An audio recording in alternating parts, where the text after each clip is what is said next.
on Marketplace. We'll be back with All Things Considered at 7 o'clock tonight. Right now, 78 degrees in New York City at 6:30. WNYC support comes from Hudson River Park, presenting its annual Blues Barbecue Festival Saturday, August 16th at Pier 76, starting at 1, with barbecue from local restaurants for purchase and bands on 2 stages. More at hudsonriverpark.org. WNYC, independent journalism in the public interest. 93.9 FM and AM 820. NPR News and the New York Conversation. Marketplace is supported by Yubico, makers of the YubiKey. YubiKey helps protect important digital applications and services. YubiKey, still undefeated, the original passkey. More at yubico.com. How about just a general survey of the state of this economy today? You got a minute for that? From American Public Media, this is Marketplace.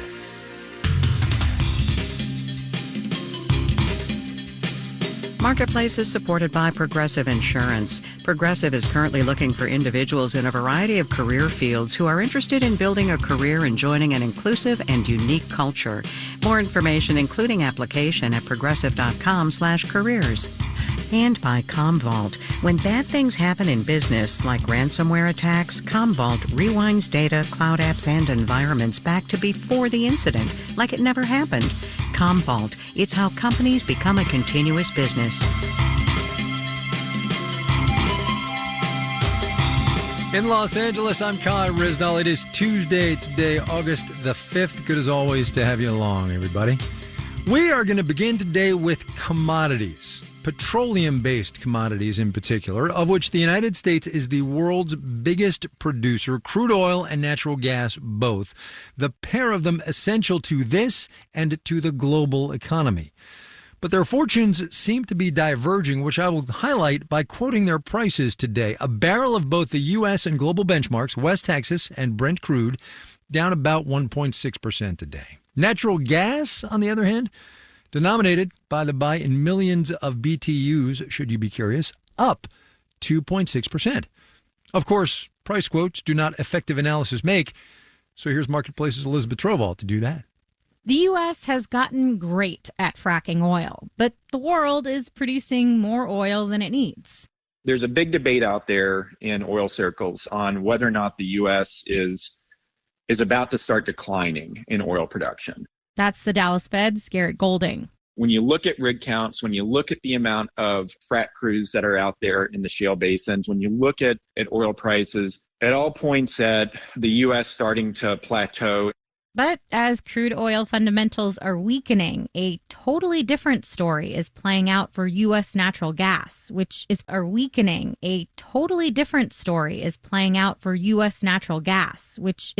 new markets in Europe and Asia, says RBN Energy's David Brazil. So the last 2 months have been absolutely wild in terms of big new natural gas demand centers from LNG making final investment decisions.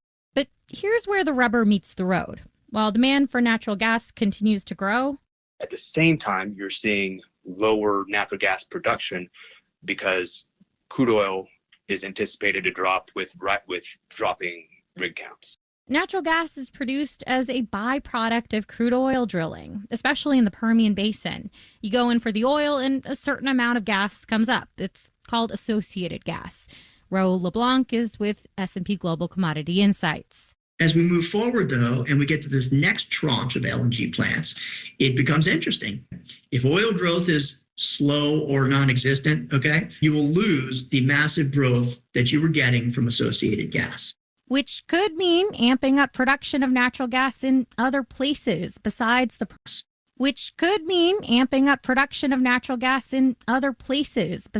Permian. But it also has to be close enough to the Gulf Coast because that's where LNG export terminals are being built. And so that means you have places like the Haynesville, a natural gas producing area in East Texas and Louisiana. But we don't think it can do the job by itself. He says we could see natural gas prices spike enough that we may even see companies developing brand new resources too. I'm Elizabeth Trovall for Marketplace. Wall Street on this Tuesday. Traders took their profits from the rally yesterday and just went home. We will have the details when we do the numbers.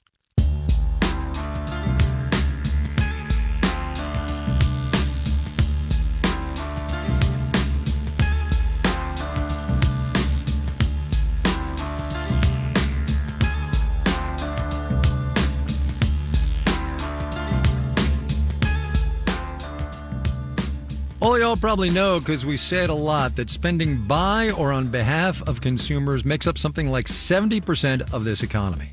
That's the consumption side of things. The production side of things can be broken down broadly now into two buckets: goods, making things, and services, haircuts and restaurants and all of that. And services, in a neat bit of economic symmetry, is about 70% of what we do. All of which I mention because we learned today from the Institute for Supply Management, their monthly services survey, that activity there in services, that is in 70% of the economy, practically flatlined in July.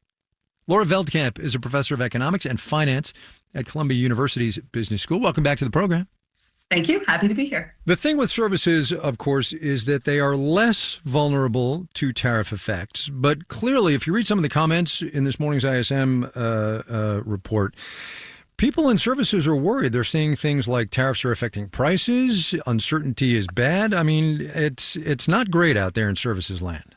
Absolutely. This report suggests that services are really stagnating, and we're starting to see the effects of tariffs and tariff uncertainty. If you're a restaurant, sure, a lot of what you provide is the services, is the waitstaff and the dishwashers and so forth. But you also need, say, tomatoes to make your salsa, and you need some meat that you might get from overseas, and you need some fruit, even in the winter when it's maybe not grown locally.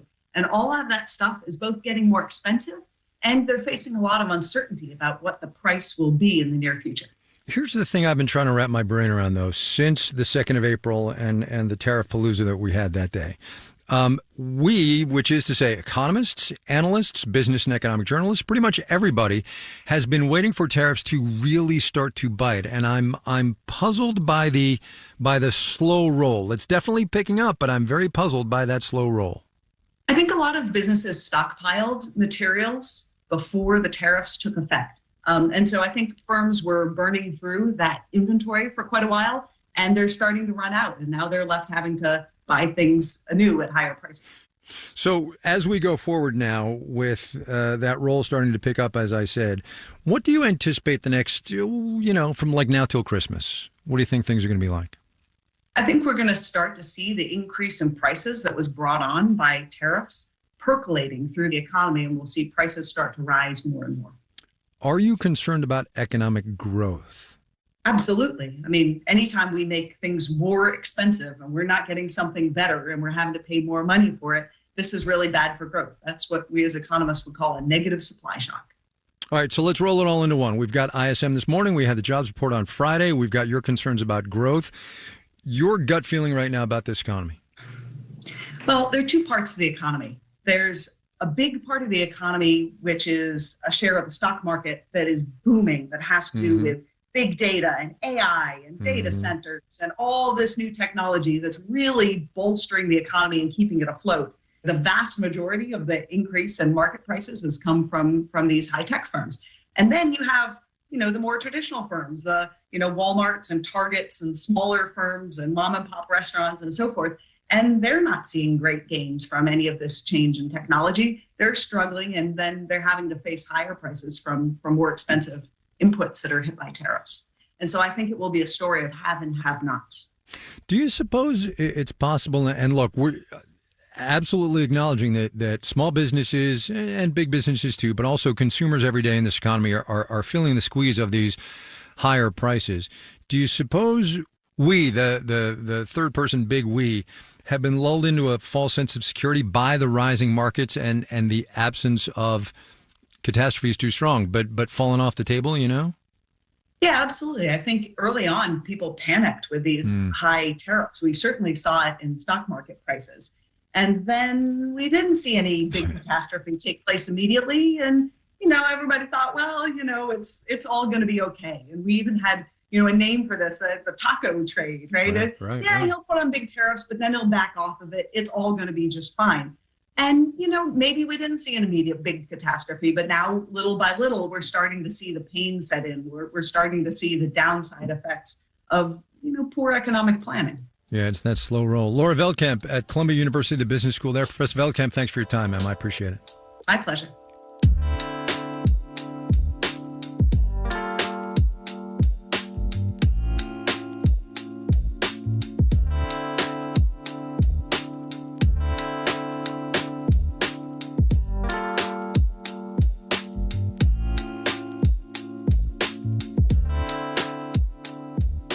If you stop for even a second to think about it, you realize the global supply chain is an incomprehensibly complicated beast. Trillions of dollars of goods and services moving around the planet every day.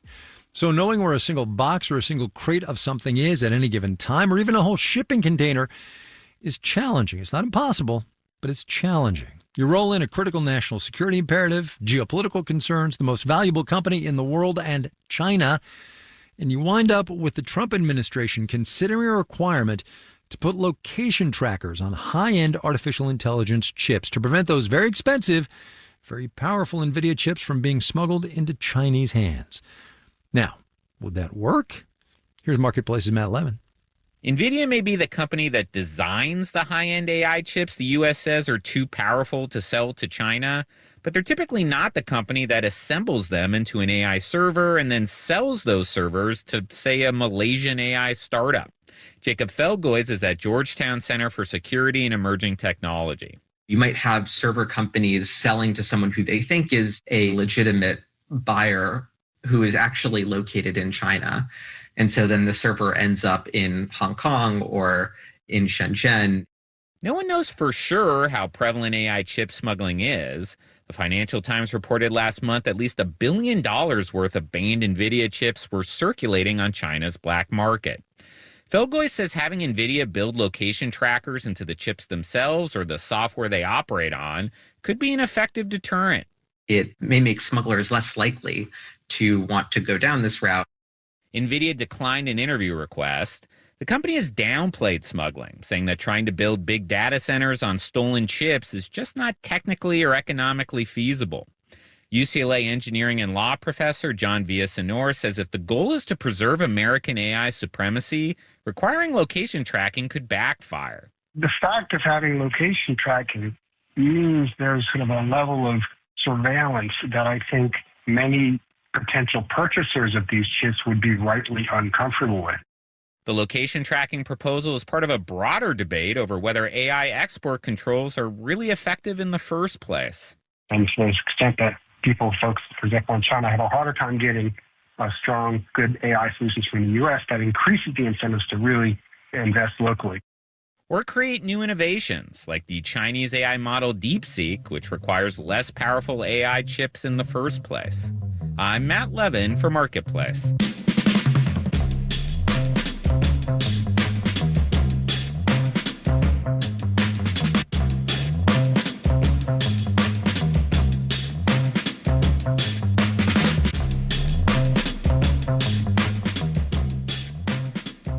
Coming up. I wish that 20-year-old me knew that something like this even existed. Oh, the places you'll go. First, though, let's do the numbers. Dow Industrial's off 61 points today, about a 10%, 44,111. The NASDAQ down 137 points, that is 0.6%, 20,916. The S&P 500 subtracted 30 points, about 0.5%, 62,99. I'm going to use a phrase here that was in a company earnings call today. You guess the company, all right? Here it is. The impact of tariffs. So many possibilities, right? Today, Caterpillar, which was talking about why the cost of making big machinery is climbing. Caterpillar profit down 18% in its last quarter compared to the same period a year ago. More on Caterpillar and tariffs a little bit later. Shares, though, because capitalism eked out a small gain, about 0.1%. Pfizer lifted more than 5% today after beating expectations for its last quarter and raising its full-year forecast.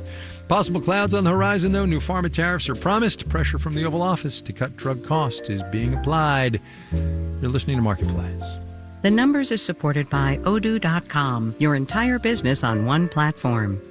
Marketplace is supported by Viking, dedicated to bringing travelers to the heart of each destination with small ship, river, ocean, and expedition voyages, offering cultural enrichment and immersive experiences. Discover more at Viking.com.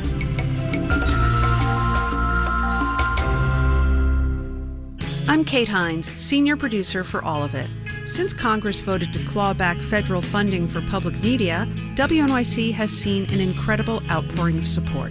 Thank you to the thousands of listeners who have already stepped up to help fill this new ongoing budget gap. If we haven't heard from you, it's not too late. Start or increase your monthly sustaining donation now at WNYC.org or give us a call at 888-376-WNYC. WNYC receives support from Pine Street School in Lower Manhattan, accepting students from nursery through 8th grade, offering immersive Spanish or Mandarin and a global IB curriculum. Learn more at pinestreetschool.com. You're listening to Marketplace on WNYC. In the 7 o'clock hour of All Things Considered, seasonal employees counting on housing at Yosemite were invited to work for free while the government dealt with staffing cuts. We're going to hear all about that and much more at 7 o'clock. Stay tuned. This is Marketplace. I'm Kai Risdall. There is a very good chance that if what you're wearing now has a zipper on it, it came from the Japanese company YKK, the biggest zipper maker on the planet. While they are what put the company on the map, they're not the only thing YKK does. And in a lot of ways, that company's business model is a reflection of global trade and how it has changed over the decades. So what do you suppose happens now in this high tariff environment in which we find ourselves? Well, that leads me to a story I saw the other day in Bloomberg Business Week with the headline, Can YKK's Zipper Empire Hold? Joshua Hunt had the byline. Joshua, welcome to the program. Good to be here. Do me a favor and position YKK sort of in the global supply chain, if you will. They are, of course, the world's biggest, I guess they call them fasteners, right, or zippers manufacturer. Yeah, in Japan, the word is fasteners, and that refers to anything from the sort of zipper that you might find on a pair of jeans to the type of fasteners that none of us ever see because they're holding together bits of upholstery inside of a car seat. Basically, YKK is a company that is just in the business of keeping things together. You know, it occurs to me, actually, there's a metaphor here in that the gist of this piece is how this company is trying to handle sort of the variations and the fluctuations, the whipsaws, as one of your sources calls it, in the global supply chain. It's literally trying to hold things together. It's a very on-the-nose metaphor, but that's it. That really is it. I mean, I'll take an on-the-nose metaphor, you know. And YKK is a company I've been fascinated with for years and years and years. One of the many things that's really remarkable is that it's really rolled with the punches in terms of the various shapes that globalization has taken. I mean, 30, 40 years into the story of the company, the founder was setting up all these sort of outposts all around the world, which now amount to 112 separate branches in 70 different countries that are all under the umbrella of this one. And yet, as I think it's as I mentioned a second ago, I think it's the former CEO of YKK America said, even this company that's been doing this for generations can't keep up with the whipsaws of global trade right now. Yeah. His broader point there was that that's just sort of not how trade works.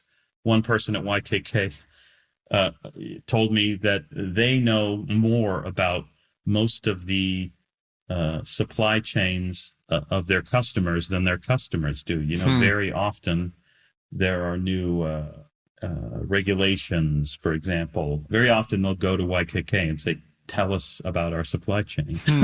We know a few steps, you know, we can get sort of a few steps down the line, but you guys need to guide us through the rest of this. You know, that's really interesting, actually, because the executives that you quote in this piece seem optimistic about the company's ability to endure. And look, they've been around for decades and decades, and maybe they're right. But I do wonder what they make of the United States, probably their biggest market, not being entirely reliable anymore. I mean, YKK is going to endure as long as people need things held together. But if their customers aren't doing well, then that's going to hurt them. If people have to pay a lot more money for Shein products in the U.S. and they decide not to buy them as much, well, that matters if you're relying on, bulk sales of products that don't have a very high margin. Joshua Hunt, you can find his most recent piece in Bloomberg Business Week. It's about YKK, the zipper company, the fastener company, perhaps. Joshua, thanks a lot. Appreciate your time. Thanks so much.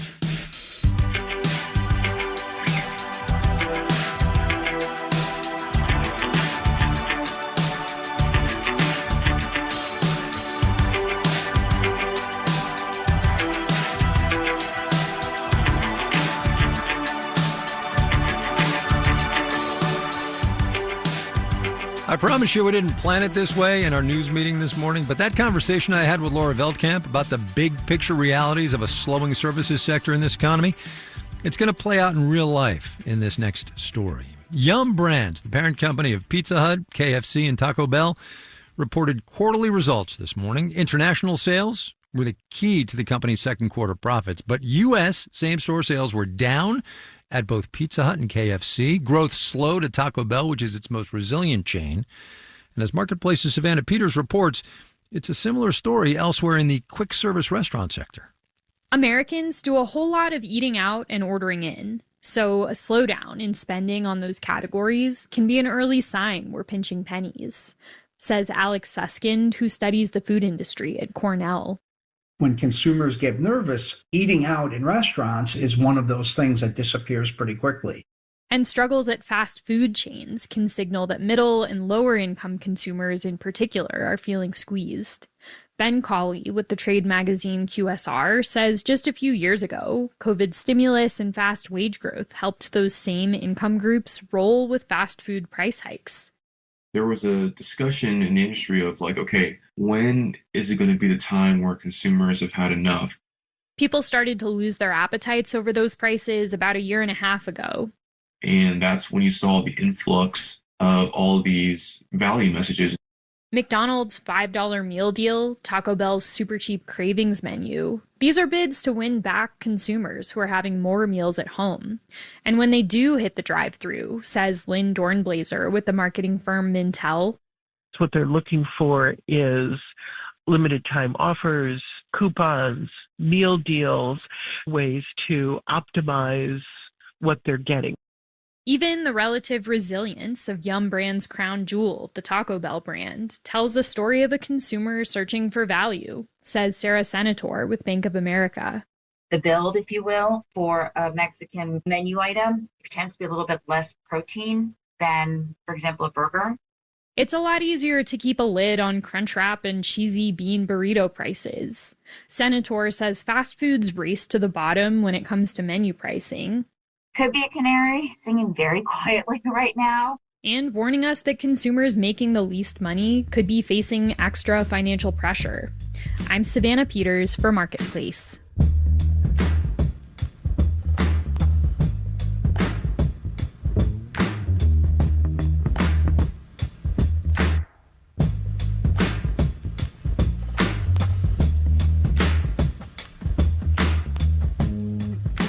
The thing about President Trump firing the head of the Bureau of Labor Statistics because he was upset about a lousy jobs report isn't just that he fired her because he was upset about a lousy jobs report. It's because in addition to a boatload of other critical information besides who is and isn't employed in this economy, inflation being among the most prominent, the BLS tracks a ton of other labor force statistics in particular, including the kinds of jobs people are working broken down by sex, race, and ethnicity. Relevant because knowing who's working what jobs can help identify gaps and also progress in the labor force if you're interested in that kind of thing. That particular data point is of interest to us today is women in construction. Of the 8.5 million Americans who work in construction and related trades, that includes carpenters and electricians and the like, only 4.3% of them are women, which sounds low, but thanks to the BLS keeping track, we see that 4.3% is up from a mere 0.3% a decade ago. That's a setup for today's installment of our series, My Economy. I'm Catherine Christie. I own She Fixed That, LLC, based in Morris County, New Jersey. I started off my business in 2019, and I went full-time as a handy person pretty much right around COVID. Honestly, I was posted about in one of those Facebook mom groups, and those moms, man, they blew me up. I couldn't book fast enough, keep up, big learning curve with allowing myself time to, be sick. It was amazing. And it was all born of just being a tinkerer as a kid and fiddling around with the VCR before my mom threw it out. And then, I don't know, it was just that eureka moment of I am meant to work with my hands. I focus mostly on carpentry now rather than handy person stuff. I would say about 90% of the people who reach out to me just cold, whether it's Google, through Instagram, it's a lot of single moms. It's a lot of divorced women, women living by themselves that don't necessarily feel comfortable having a strange man come into their house.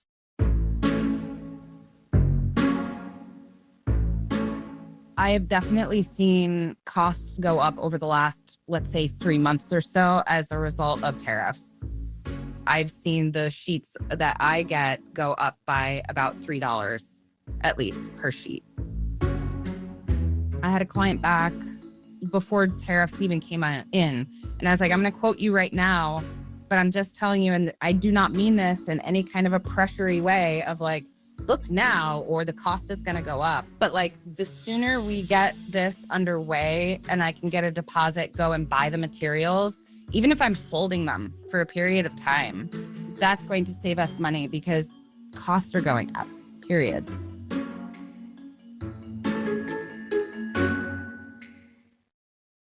I wish that 20-year-old me knew that something like this even existed, which is why I love when my clients will bring their little girls into the room. One of my clients that I'm working for right now, she was trade school to her daughter, trade school, because also AI can't take the trades and people in the trades are retiring. I also feel okay, well, I'm 40 and I feel this sort of duty in a weird way to keep the trades going, but also to show little girls, girl, you can do this too. Catherine Christie, owner of She Fixed That in Morris County, New Jersey. This series absolutely does not work without you. So let us know what you're doing, what your economy is like. Marketplace.org/myeconomy is where you can do that.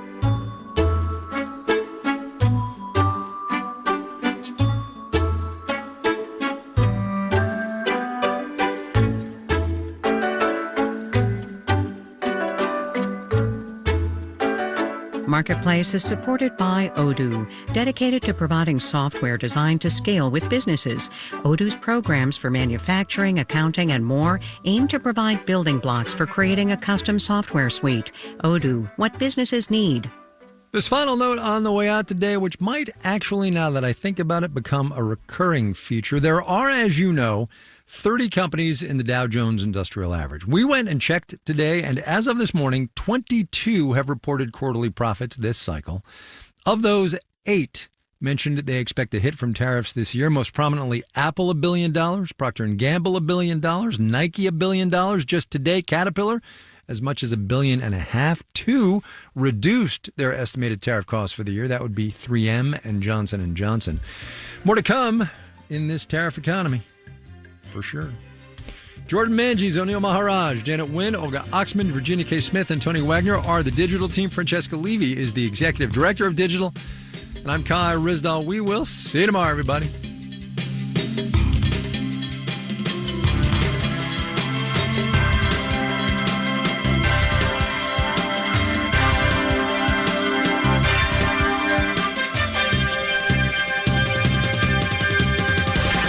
This is APM. WNYC is supported by HSS, ranked the #1